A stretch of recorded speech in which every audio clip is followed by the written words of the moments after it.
Todo ano, cerca de 500 mil pessoas caem na malha fina, em sua maioria por erros de preenchimento, omissão e contradição de informações. Quando isso acontece, o contribuinte fica impossibilitado de receber a restituição do imposto de renda.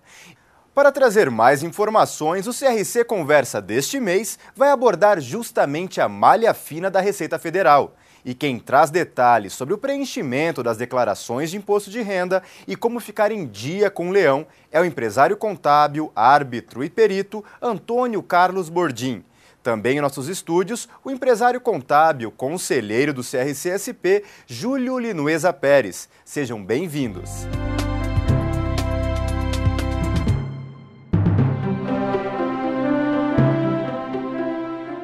Meu caro mestre Antônio Carlos Bordim, é um prazer enorme estar aqui com você, participando nesse bate-papo referente a um assunto que é, de momento, tão decantado em verso e prosa realmente por todos nós e, ao mesmo tempo, tão questionado e tão preocupante por todos os contribuintes, incluindo a nós próprios também, sem dúvida alguma. Este ano, pelo que tudo indica, não tem havido grandes mudanças nos princípios e conceitos do imposto de renda. A Receita Federal não deve ter provocado, não provocou, aliás, grandes mudanças. O layout um pontinho a mais, um pontinho a menos. Mas é sabido que nós temos que fazer uma prévia declaração que antecede a esta elaboração, que são todos os cuidados necessários na juntada de documentos, na visão do que estes documentos e a sua declaração participam e influem nos seus resultados como um todo também. E gostaria que você então nos desse uma ideia realmente de como as coisas caminharam, quais são as novidades que você vê que vieram este ano de fato e também quais são os principais cuidados que temos que ter para dar início a esse trabalho da declaração de imposto de renda. Olá, Júlio. Olá, contabilistas de São Paulo e do Brasil. Uma honra estar aqui no CRC. Agradeço a toda a diretoria, a presidência do CRC, o convite. Bem, nós não tivemos, Júlio, grandes novidades esse ano. A maior novidade que nós tivemos são aqueles contribuintes que têm rendimentos acima de 10 milhões de reais, eles deverão utilizar o certificado digital. Diz a Receita Federal que são somente 170, 180 contribuintes. É uma quantidade muito pequena. Muito pequena, né? Uma quantidade muito pequena. Que, por sinal, Bordim, sem querer interromper, esses também sofrem um acompanhamento diferenciado por parte do próprio fisco, não é fato?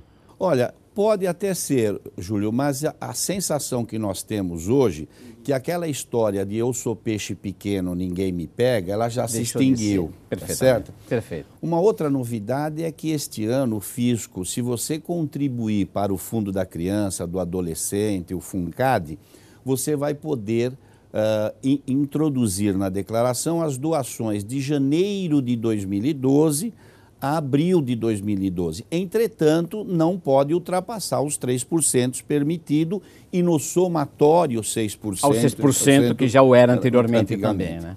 Uma outra novidade que pouco tem se divulgado é que aquele contribuinte que não recebeu o informe de rendimento do banco, ele pode solicitar ao seu gerente que o envie por internet ou que envie por e-mail este informe. Tá. Uma outra novidade, atenção, que são os DARFs.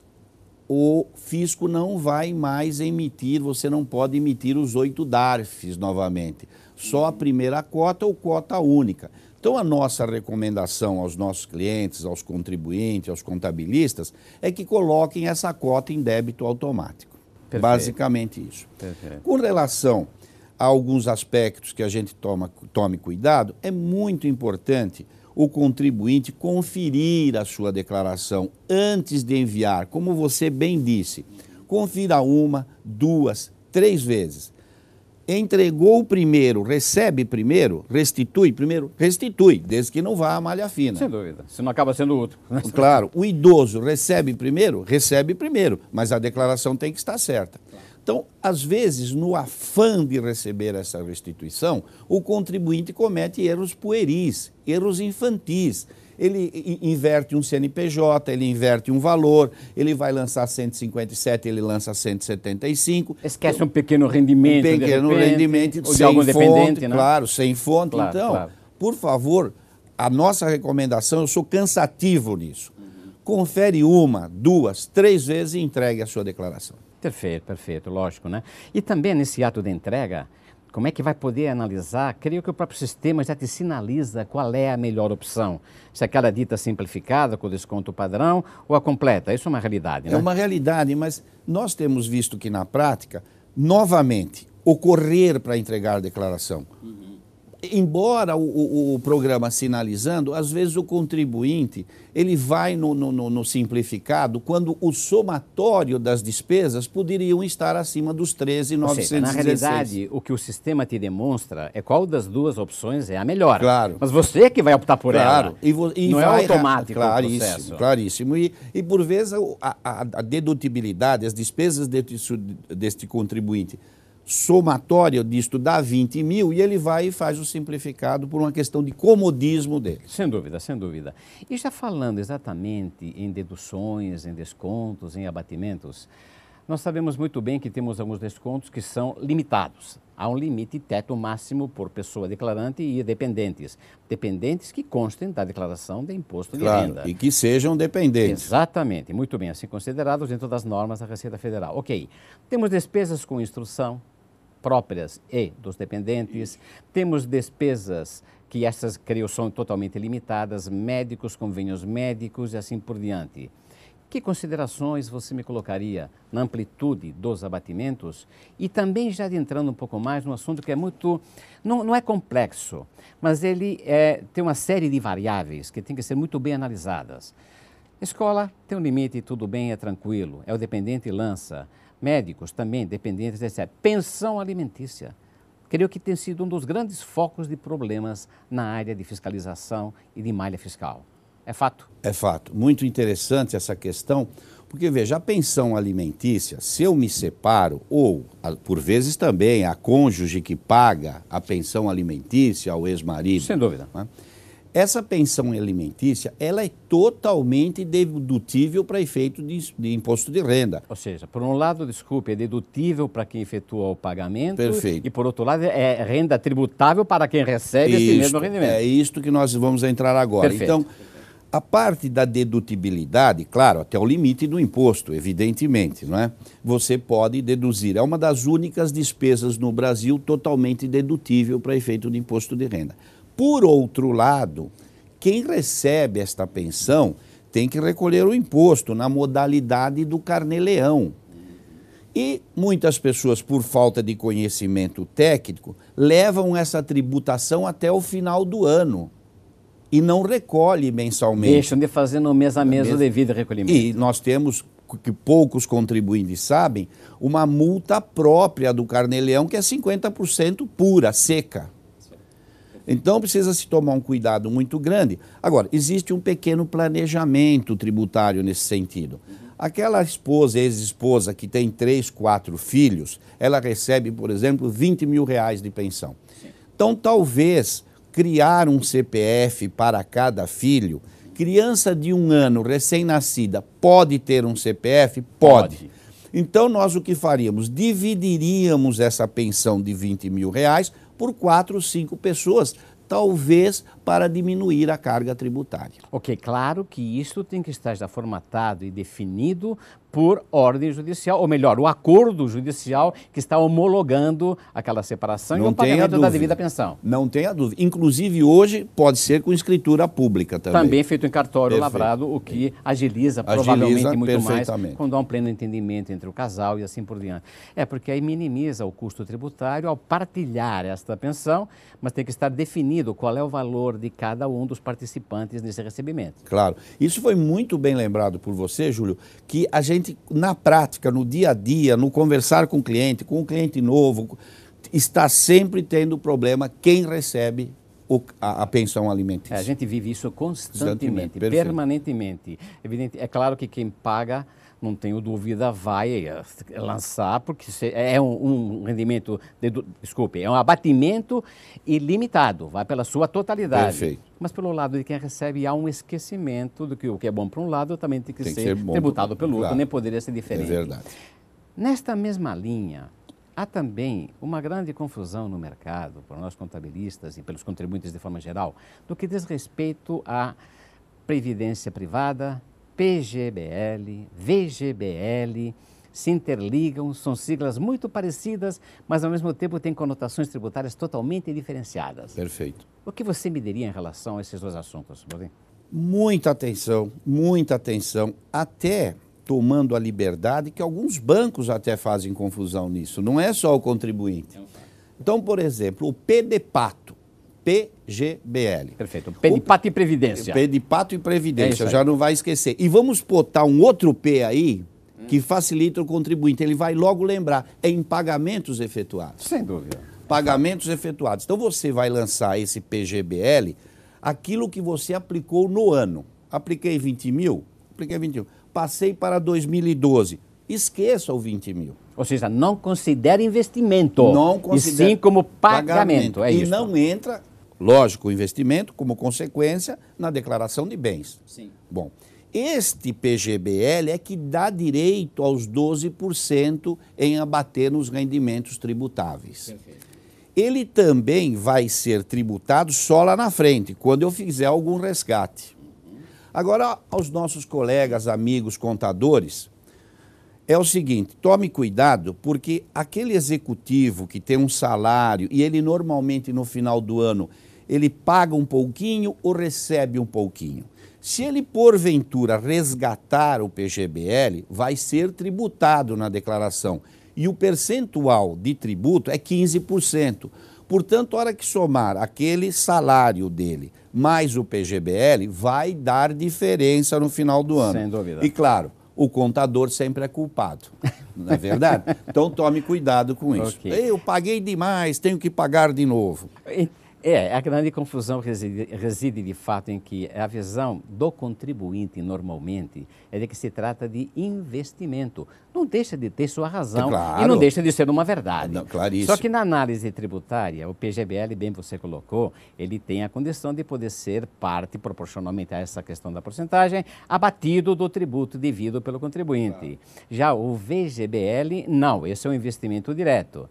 Por tabela, quando eu receber o VGBL e fizer o resgate, eu teria tributação no rendimento auferido. Isso, e numa tabela regressiva. Exatamente pelo tempo que tenha permanecido. Perfeito. Então, quanto mais eu dormir com o meu investimento, menos imposto vou ser sem dúvida. Tá certo? Já o PGBL não. Da mesma forma como ele me ajuda a abater o rendimento tributável do ano, quando eu fizer algum resgate, ou a totalidade ou parte dele, teria a tributação plena sobre o valor resgatado. Perfeito. Perfeito. Agora, o VGBL tem um ponto importante, Júlio. Eu apliquei durante 2010, por exemplo, 200 mil reais. Tá. Então, no meu saldo, na minha declaração, na coluna anterior, está 200 mil reais. Apliquei mais 50. Eu vou alocar 250. Cuidado que alguns bancos ou algumas instituições alocam junto o resultado dos rendimentos do ano. Então dá lá 256.420. Não, é só 250. Valor aplicado de fato. De fato. Entendido, okay? Perfeitamente bem. Da mesma forma, nesta linha da declaração de bens, nesses cuidados de não lançar valores que de fato ainda não foram recebidos, porque não houve o resgate no caso do VGBL, também nos próprios bens lançados na declaração. Estes também não podem ter nenhuma correção, nenhum ajuste. Qualquer mudança que eu fizer pode me provocar, sim, de fato, um ganho aparente de valorização de um bem que não houve um investimento colocado nele. Isso é um fato um pouco comum. E estou comentando isso também principalmente com relação a quando se encerra um espólio, um inventário e há a partilha desses bens. Se questiona, por que valor vamos passar? Vamos passar os bens para os herdeiros pelo valor de mercado, pelo valor que foram colocados no bendito inventário, que normalmente é via o valor do IPTU, o valor de mercado ou coisa similar. Que critério você orientaria para que se evitem problemas tanto do contribuinte que está declarando o recebimento desses bens, quanto do espólio também, que também tem a sua devida declaração de imposto de renda? Excelente comentário, Júlio. Veja o seguinte. Nós tivemos no Brasil somente uma vez que as cotas de empresa, os bens, os apartamentos, as casas puderam ser reavaliadas. Foi no governo Collor. Tem razão. Muito bem.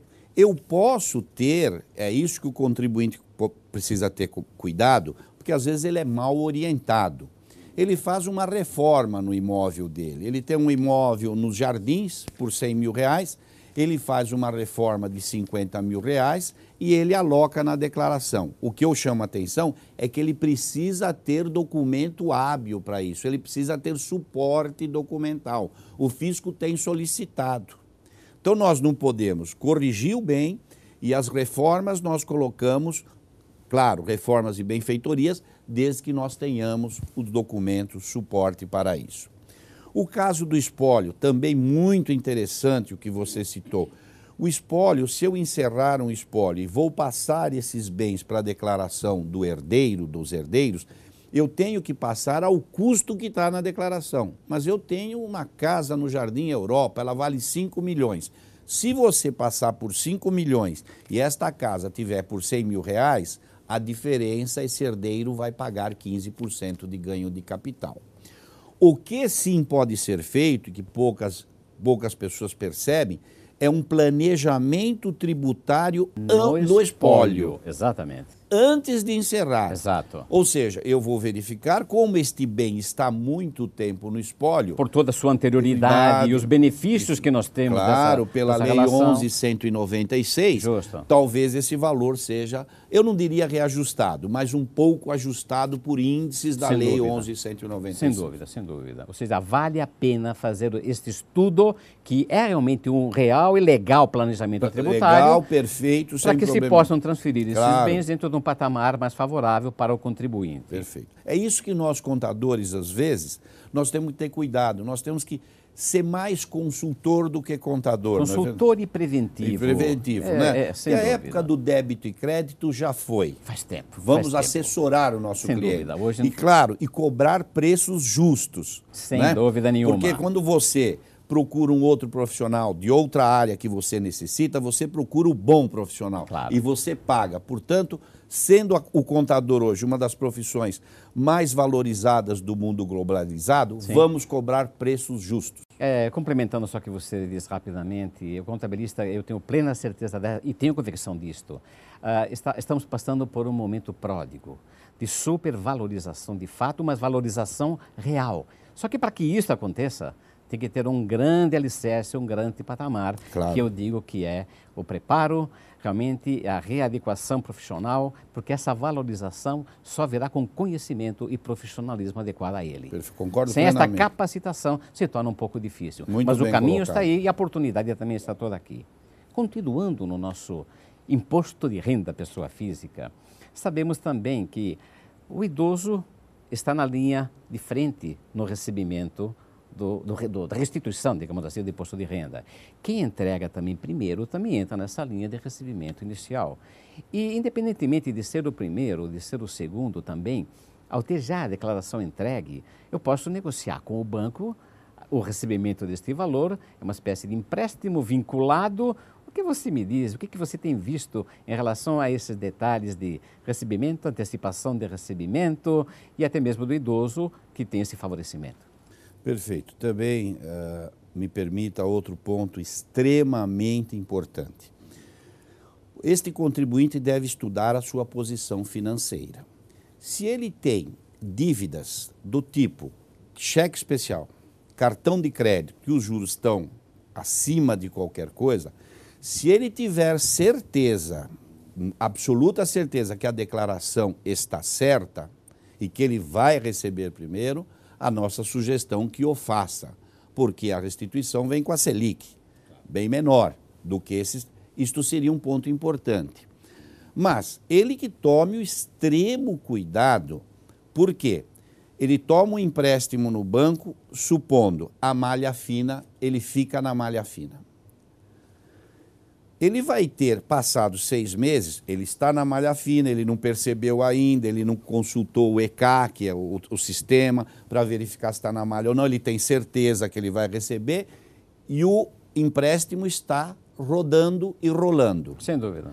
Ele vai ter que, se estiver na malha, tomar um empréstimo para pagar o outro empréstimo. Tomar o empréstimo. Fatal. Então, utilizando um verbete que eu utilizo muito, vai sair mais caro o molho do que o espaguete. Perfeito. Certo? Sem dúvida nenhuma. Muito bom.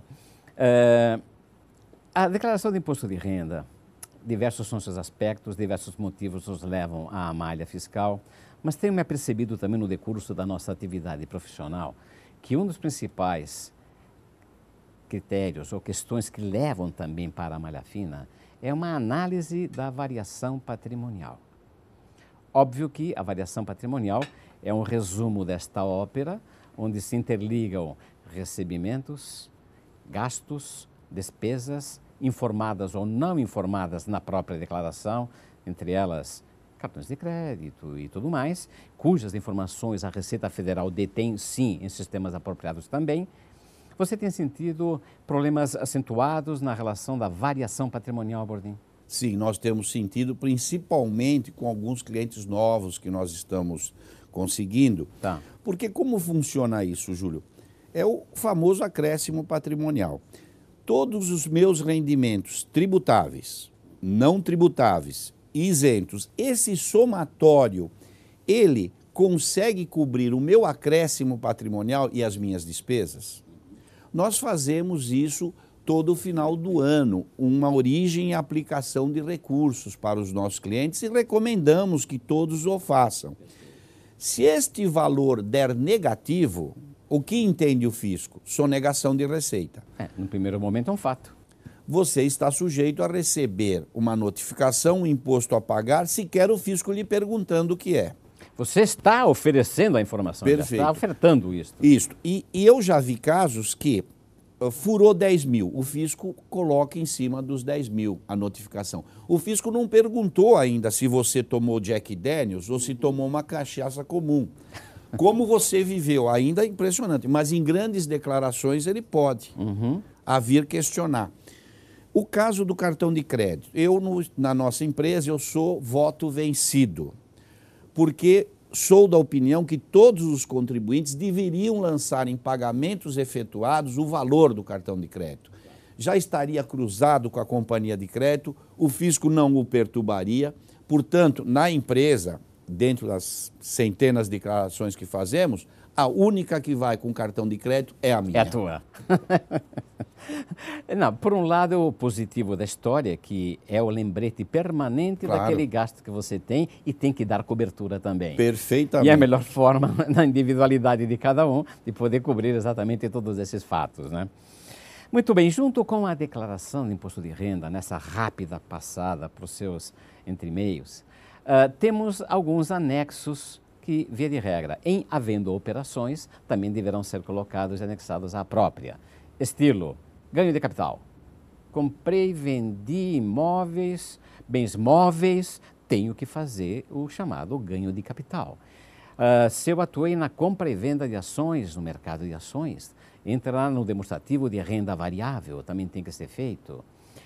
Se eu tenho a cédula rural, por ter atividade rural, com lucros ou prejuízos e assim por diante, todos esses anexos, para quem tem e tem exercido essas atividades, ou tenha tido algum desses motivos que provoquem, também tem que ser devidamente preenchidos e declarados.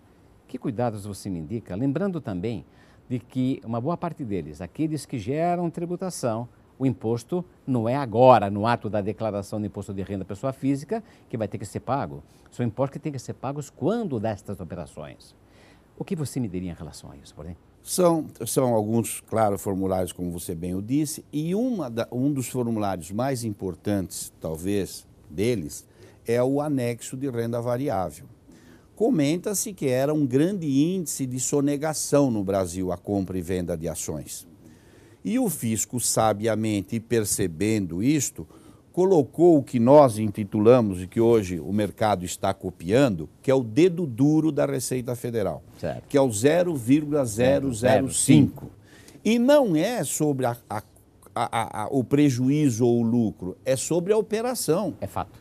Portanto, o fisco está sabendo de tudo isso. A luzinha está lá acesa. Está acesa. Esse 0,05 eu posso compensar com o imposto que eu vou pagar? Sim, você pode compensar. Bom, mas esse ano eu perdi total dinheiro em ação, não ganhei um mês. Esse 0,05 vai lá no espaço de a restituir. Então, e claro, você lembrou muito bem, tanto o ganho de capital como renda variável, o imposto é pago no mês subsequente. Isto só vai anexo à declaração, entretanto, os impostos são recolhidos mensalmente. Perfeito. O anexo de atividade rural é importante que o contribuinte preencha, ele vai junto com a declaração. O que tem se usado na atividade rural, Júlio, é lançar a terra nua. Até benfeitorias está se alocando como investimentos no anexo de atividade rural como dedutível da renda. Perfeito. Lembrando ao contribuinte da agropecuária que o prejuízo ele não tem prescrição. Então, por vezes, se eu vou ter uma atividade rural, até um planejamento gerencial, sim, eu deixo só a terra nua alocada, eu vou criar gado. O gado vai demorar 3, 4 anos. Então, eu coloco todos os custos, todos os investimentos, sim, e lá na frente eu abato todo esse valor. E faz o aproveitamento e compensação. Agora, para que isso possa ocorrer, eu posso optar pela simplificada? Não posso optar pela simplificada. Tem que ser declaração completa e plena. Para se utilizar do prejuízo. Perfeitamente. Tá certo? E concluindo, então, que últimas recomendações você nos passaria com todo esse teu conhecimento e essa potencialidade no acompanhamento do dito cujo imposto de renda? Eu evitaria a malha fina, não é? Eu evitaria a malha fina lançando todos os meus rendimentos, cuidado com as despesas dedutíveis e não dedutíveis, lançando os rendimentos dos dependentes, lançando todos os meus bens corretamente, claro, não emprestando pseudo-dinheiro para alguém para cobrir o furo de caixa. Mas o dinheiro em caixa que eu tenho guardado, aqueles 2 milhões, como é que fica? Eu diria para você, sobre o dinheiro em caixa, o que o Perón diria na Argentina: evita, evita, evita. Vamos evitar, portanto, tomando os devidos e necessários cuidados, porque na realidade muito do que acontece não é com o intuito de sonegação. Eu tenho me apercebido de que muito do que vem ocorrendo no dia a dia é por erro de entendimento, erro de lançamento, erro de aplicação das realidades, as verdadeiras normas tributárias, como nós temos que atender e temos que obedecer. Meu caro mestre, mais uma vez, o nosso muitíssimo obrigado pela brilhante explicação que sempre vem agregando valor e conhecimento a esse nosso entendimento e capacitação no imposto de renda à pessoa física. Agradeço muito o convite e desejo ao jovem e competente presidente Luiz Fernando uma profícua gestão à testa do Conselho Regional de Contabilidade. Muitíssimo obrigado, Bordim. Obrigado. Nós ficamos por aqui. Agradecemos aos convidados e esperamos você no próximo programa. Continue navegando em nosso portal e fique por dentro das informações da área contábil. Até a próxima!